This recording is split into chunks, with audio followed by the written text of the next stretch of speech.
Hi, folks. Welcome to the Salty Seaman, where today we're going to talk about the 10th anniversary today of the passing of one of metal's greatest icons. Of course, I'm talking about Dimebag Darrell. We're going to go over a little bit of his history, my personal recollections, and why this guy is so fondly remembered. So keep it tuned right here. Get your pool. Yow! Here it comes. So yeah, today is this. As this video is being posted, it's December 8th back in the States. This is the day Dimebag Darrell Abbott was shot and killed on stage by a man I won't name. He's dead also. Fuck him. But you know, a lot of people say, "Oh, it's kind of ghoulish to celebrate the day he died," and everyone's kind of I'm not the only one doing it. Go check out Loudwire. They have a great bunch of different artists celebrating his life. It's really cool. Lots of different guys, young and old. And I say no. Say fuck that. Don't let that guy win. You know, we use this day as a celebration, not a day of mourning. That's bullshit. Dimebag wasn't about mourning. He was about celebrating. So we're going to celebrate Pantera. We're going to celebrate the life of Dimebag Darrell Abbott. So most people know the story of Pantera as, you know, the dominant metal band of the 90s. Basically an era where there were no big metal bands really doing it hardcore. Metallica and Megadeth had kind of gone a more commercial vein. Grunge and alternative, which a lot of it was kind of metal. I mean, come on, Soundgarden's a goddamn metal band. I don't care what anybody says. You know, kind of ruling the airwaves, and there was all this going on. And there was one band that was just hard as fuck. They were the most metal, and they were, you know, selling millions of records. Made a number one on Billboard back when that mattered. You know, and they ruled the '90s from beginning to end. But they didn't really even start there. They start even a decade earlier. Dimebag was doing that shit for 25 years. I think a lot of people realize that. You're a hardcore Pantera fan, of course, you know this. Even some casuals, you're aware they were around in the 80s. Not the band we know. You know, they started off in, you know, very early 80s. You know, they were started with the brothers Abbott, Darrell and Vince. You know, two teenagers who were the sons of a musician himself, a producer, so it was right in their genes. You know, I'm always a big proponent of, you know, music is a gene thing. We all have it to a certain degree. Those that really have it, they have no choice in life. That's all they can do. Like, you see those guys who they're 65 years old, they're still playing an instrument at the Holiday Inn, you know, for $30 a night, and they, you know, they're told all their life once you get a real job. They can't do anything else. That is their passion. They have just no other ability to do anything else because it's what they do. You know, Dimebag is obviously that kind of guy. You know, so it came from his father. You know, they started off, you know, the dream of being a band. You know, he wasn't that good to start off with. I mean, no one is. Guitar is a hard instrument to pick up. I mean, the learning curve is one of the steepest of the main instruments you might see in music. But you know, one story goes, one summer he locked himself in his room practically the entire time, and he came out and was amazing. You know, he just applied himself and just wouldn't give up because he just was obsessed, as all great guitarists get. And it's still an accomplishment. You know, me or you could do that and just do nothing but play guitar for 3 months. We might be okay. You know, we might still never be any better. And he came out from, you know, still struggling to being, you know, this high-level guy for his age, to the fact that he started entering guitar contests around Dallas-Fort Worth area, and then he was asked to stop after like 2 or 3 because they said, "You're too good. Why don't you just come be a judge?" So that's, you know, he was that good from the beginning, you know, and they got their buddy from high school, Rex, to play bass. They found this bit of an older guy named Terry Glaze. Yeah, not Phil Anselmo, if you didn't know. Original singer was a different guy, and they formed Pantera, you know, just Spanish for panther, you know, just sounded metal, and it is. And they were making music, and like I said, those first few records aren't what you know as Pantera. It's, you know, there were guys who grew up on Kiss and Van Halen. I mean, even their band structure is Van Halen, is, you know, two brothers on guitar and drums, and the guitarist is a virtuoso, you know, 4-piece band, and that's, you know, that was their thing. You know, even their dress was more of contemporary of the time with the glam look, and music was kind of glammy, just more of a hard rock vibe than metal. And you know, it was okay, but it wasn't great. You know, there's a lot of people who hate it. There's a lot of people who don't have a problem with those albums. I don't have any particular one with them. They're fine, but it's not Pantera. It's, might as well have called them another name. But they did 3 albums with Terry Terry Glaze, and self-produced on their own label. I think their dad helped them out a lot. But they were huge on the circuit in Dallas Fort Worth. They're kind of almost a hidden gem among even the metal community as a whole. People passing through Fort Worth, Dallas, always seem to stumble on these guys named Pantera, and just always were friends with them. Lars tells a story on the Puppets tour, hanging out with them, and then even flying back to hang out with them on a break because he had such a good time with the Abbott brothers. So that's kind of let you know where Dime goes back real far in the metal community, not just in Dallas, but everyone knew that guy. They knew how good he was. Number one, everyone knows how good a fucking guitarist he was. Number two, he was fun to hang out with. He was great. He was gentle. He was a fun guy. He liked to party, and everyone liked partying with him. And that's kind of part of the persona, and definitely now, 10 years later, the legend of Dimebag Darrell. So is that after 3 albums, they, wanted to kind of go in a heavier direction. Metallica and Slayer were kind of out there at that point. They'd listen to that and like, hey, that's the way to go, man. And, Terry Glaze wasn't down with that, and they didn't think he was right for it anyway, so he's out. They get word of this kid down in New Orleans who's really good, had a real Rob Halford vibe to him. That would be Phil Anselmo. Of course, they end up hiring him, moving him to Dallas. They do their 4th record, power metal. Again, pre-Cowboys.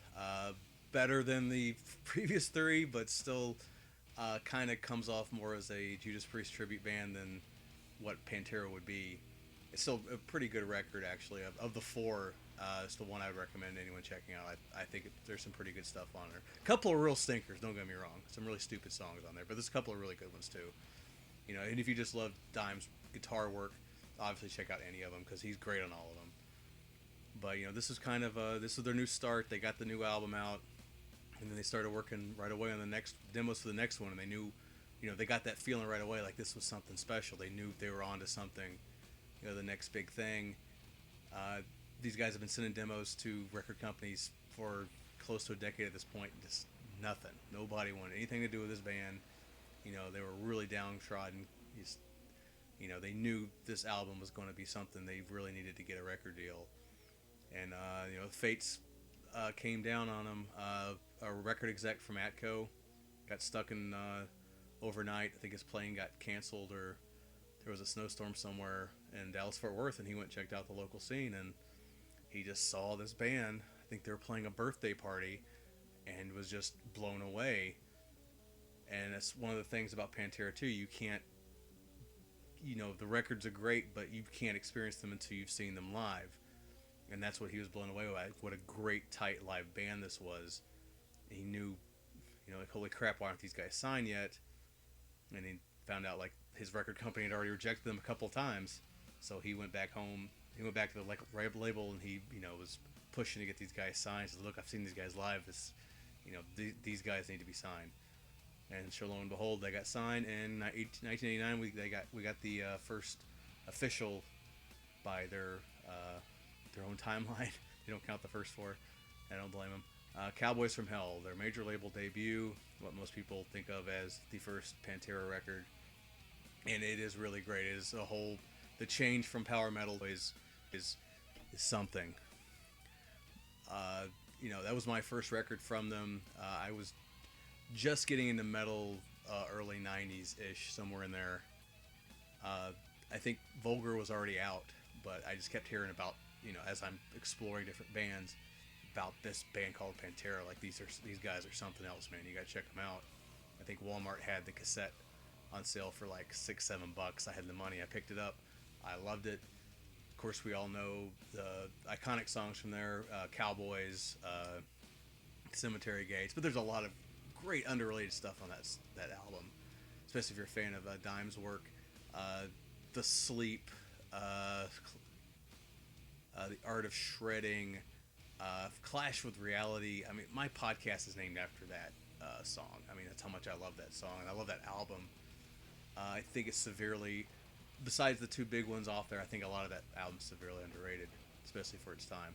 And it was an album that, you know, kind of broke them. It wasn't their biggest break as Vulgar would be, but it got people's attention. They got them on MTV, Headbangers Ball, yada yada. A couple months after I got Cowboys and really liked it, ended up dubbing a copy of my friend Joe had Vulgar on CD, dubbed a cassette of it. Blown away again. This now they've taken it to a new level, you know, of confidence and power, yada yada. But yeah, it was, you know, what they started with Cowboys, they went to a whole different level, no pun intended, with Vulgar, you know, and now at this point they're all over MTV. Walk, Mouth for War, This Love, you know, all over. Well, not MTV, but Headbangers Ball at least. You know, they still have no radio play. They're not on regular airtime, but now they're regulars in the metal section of the late night, and now everyone definitely knows them. And by all this time, they were relentlessly touring. Like, they were a touring band. That's where their bread and butter was. This is where they got their reputation. It wasn't the CDs. It wasn't Headbangers Ball. It was these guys opened up for everybody. Suicidal Tendencies, Judas Priest, you name it. They were, you know, they got their experience and they went out and did the work. Skid Row, you know, by the end of the Skid Row tour, they were bigger than Skid Row. I think Sebastian Bach joked about that a few times. But it's true. I mean, this guy is just, they grew and grew and grew. And not just that, you know, great as the live shows were, great as the CDs were, here was a band that did something I don't think anyone else has done, is make people want their home video more than just about anything else, except maybe, you know, a new CD. You know, I mean, home videos are great, but you don't hear people talk about them, you know, in reverence. You know, there's Made in Japan, Iron Maiden, you know, Cliff Amal, Metallica, great stuff. That's mostly music related, which is great, which is fine, of course. I mean, that's home video. You're just seeing the band live, visually doing the music, but they offered something else. Even going back to the first Cowboys from Hell video release, which is mostly just the videos and some live footage, but we got that little taste of the band's personality. Something you don't see a lot on the other home videos. It's like, you know, the music videos, live footage, and then like 10 minutes maybe of the band jacking off backstage. Not literally. Mostly not literally. And here you saw the band's personality. You see a fun-loving bunch of guys. You know, even on Cowboys, like Phil's doing an impression of Mike Muir. You kind of see the party animal that is Dime. And then when the Vulgar video came out, you really saw them. I mean, there's so much of the band on there. And their road crew, something I don't see a lot of. You know, really celebrating the guys that put Pantera out on the road and get their shit on stage and whatnot. And they go out of their way in their videos to really showcase their guys. And, you know, and you see a lot of Dime, of course, because it's all his footage. It's him and his assistant, Bobby Tongs. You know, so we see a lot of, you know, Dime tries to get everyone in the spotlight, but you really see him, and you just see this guy, you know, at this point, he's a friggin' rock star, man. I mean, he's, you know, I think Vulgar went gold, and, you know, they had some money in their pocket, you know. Maybe it's time to start getting a big head, and he's just a good old country boy out there having fun. And then later on, you get to Threes, more of that. You know, talk about that in a bit. But, yeah, that's where they were going. And they were a stealth kind of band in terms of the mainstream. No one, like I said, they were on Headbangers Ball, but they weren't on regular MTV. They weren't on the radio for the most part.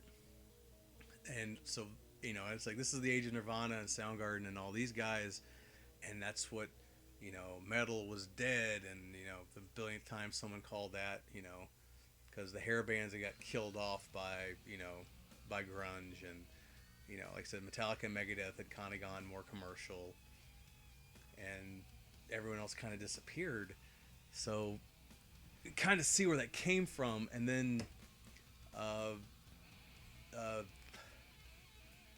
you can kind of see where that came from, but then Far Beyond Driven comes out and debuts at #1 on Billboard, and it just shocked the world. They're just like, oh, the music industry. They're just like, who the fuck is Pantera? And that's when everyone stood up and took notice. Is like, hey, here's a band that, you know, kind of went under the radar on the mainstream, but then they came out and like look at us, motherfuckers. we just got the #1 album in the country, and you didn't even know who we were, and you can't even play this CD on the radio. It's too abrasive. It's too heavy because they just got heavier and heavier. They didn't get more commercials. Like, okay, now's a chance to like really make some money and make a big commercial record.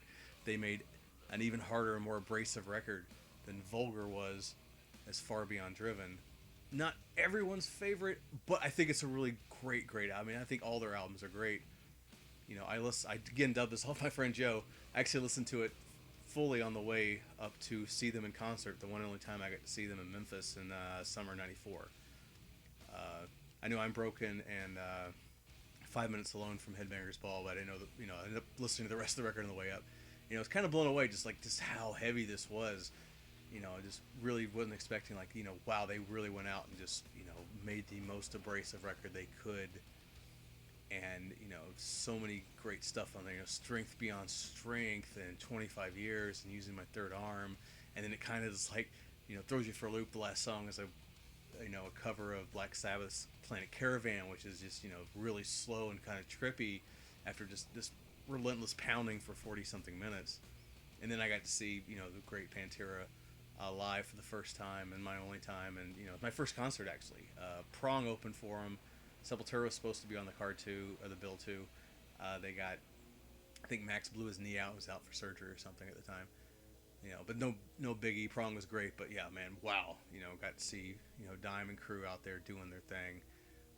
Phil, you know, Rex, Vinny, everybody was just tight. You know, I got to hear every song I wanted to hear. You know, got my first mosh pit. It was fucking awesome. You know, and that's the thing they always wanted to give you. They wanted to give you a good show. Like, you know, you could always tell that was their priority. It's like, you know, we're a live band. Every time we go out, we want to give the best show. Didn't matter how bad they were feeling. You know, Dime was a partier, man. And, you know, the older he got, the harder it got to get up in the morning and go out and do it. But, you know, he's always out there 110%. You know, they said they couldn't believe how well he could move his fingers and hit every single note. And some nights he was out there pretty goddamn drunk. You know, Phil's voice could be destroyed, and he's still going to go out there and give it his best. You know, and those guys they work their asses off, and, you know, that was just the epitome of the band. And, you know, they released a live album next, 101 Proof, one of my favorite live albums of all time.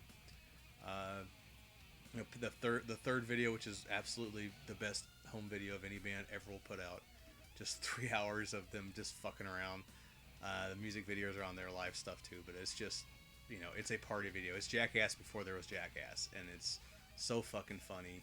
It's so fun to watch. You know, so then there's a lot of Dime on there, because again, he put it together, #1, but most of it's just his footage. You know, it's just him goofing around. You know, like, they're doing weird contests who can eat the most disgusting shit. You know, he wrecked his friend's car with a sledgehammer because he was drunk and he could buy him a new one. And that was his Dime. And you just kind of see the love everyone has for him. Just everyone that came around him in the videos, you know, he was their boy, and he's pouring him a black tooth grin. You know, he's doing the shots. He's hanging out with the fans, and he's, again, at this point, he's huge. He's a megastar, and he's still just a good old country boy, good old Texas boy out having a good time. That's all he cared about, you know. You know, I've heard people say, like, he was one of those, even with all that said, he was still a guy who, like, you know, had a guitar stapled to his body at all times. He was always jamming and always playing something. You know, there's just those guys that just can't put the guitar down. That's why he was still always good. He never rested on his laurels. They put out, '97, they put out my favorite album of theirs, The Great Southern Trendkill. Again, some people is not their favorite record. I think it's maybe their most underrated. There's a lot of people actually like their last one the most, which is weird, because I think it's their weakest. But, you know, Southern Trendkill, I think, is amazing. Some great stuff by Dime on there. Just some really weird guitar tones going on there. Floods is so amazing. Phil is just, you know, it actually came from a bad place. Like, he was pretty screwed up on drugs at that point. That's why the lyrics are so fucking out there. But, you know, I think it adds to the record. Just makes it kind of a weird, like, some serious shit's going wrong vibe, and that's what I really like about it. and they came out. The band was kind of tensions and problems. They did Reinventing the Steel. Like I said, good record, not their best. Revolution is My Name is a great song. We'll Grind That X for a long time. Like the good songs, nothing spectacular. Then there's the breakup, and don't get into all that. There's he said, she said, and Rex and Phil go this way, and the Abbott brothers go that way, and they're waiting for Phil to come back, and Phil's doing all these side projects, yada yada yada, and then they start bad mouthing each other in the press, and the Abbott brothers say fuck it, and they go for him. Damage Plan. Almost said hell yeah, that's Vinny's current band, and it was a good record. It had a lot of promise, like this band could go somewhere. I wasn't blown away by it, but it was good. And then they're on tour, and yeah, crazy motherfucker shot and killed him December 8th, 2004 on stage in Ohio. Like I said, there were a lot of accusations thrown out afterwards. It was, things Phil said might have set this guy off. If you're going to blame anybody for anything, blame that concert venue hall. They let this guy get in without a ticket. He jumped the fence and let him get on stage. If anybody's got to live with anything for guilt, it should be the fucking security of that place. I'm sorry. I've seen people try to defend them, but fuck you guys. That's two humongous breaches of your security that got 4 people killed and others injured, including one of the greatest guitarists in heavy metal history. So fuck you. You suck, and you'll have to live with that the rest of your life. Hope you enjoy. But enough negativity. Like I said, this is about Dimebag and what he's meant to heavy metal community, meant to me. He's meant to all you guys. I never got a chance to meet the guy. Everyone I've ever talked to who met him said he was the coolest guy in the world. He could be halfway out the door if someone recognized him. He'd come over and shake their hand and say hi, do a shot, whatever. Like that was him to like the day he died. He was never a rock star. He was still the same guy he always was. If you saw after the incident, just the outpouring of grief. This is kind of before social media, Web 2.0. I heard about it driving into the work. My wife was driving me, and it's heard on the radio. I was just stunned, like this can't be real, yada yada yada. And then I had duty that day on the ship, and after I was done with everything, I kind of started just surfing the web, looking to see different band websites, and every single one of them had something posted in memoriam. Sites that hadn't been updated in months. They all went out of their way to do something. Trent Reznor hadn't posted anything in like 2 months since a month since the election. He posts about it. Metallica said Lars tells a story about what happened back on the Puppets tour, hanging out with them. Of course, Zach Wilde posts something. Like every single band posts something. Phil, I don't think posting. I think he posted the video the day after. Where he has his famous breakdown, crying about the whole thing. But that was kind of what Dime was about. Like he touched all these people, so much that it still reverberates today. People still talk about him fondly, and he's still brought up. And there's been a ton of guys who died in metal, various reasons. Recently we had Odorous from Guar not too long ago. Pete Steele from Typo, Dio from Cancer. It happens, and everyone's sad. But this one, I think the nature of his death is part of it, but I think it's just the nature of him was more what affected everyone, and why there's such a big outpouring of grief. And to this day, he's still always been more. There's always, you can't mention him in a YouTube video, and there ain't a string of guys saying R.I.P. Dime, get you pull, black tooth grin, yada yada yada. Fucking A. That's the impact this guy had. It's not just because he's an amazing guitarist, because he is. It's because he was an amazing human being. Get your pool. 3, watch it go. Grab your black tooth grins. And I'll see you on the flip side. Peace.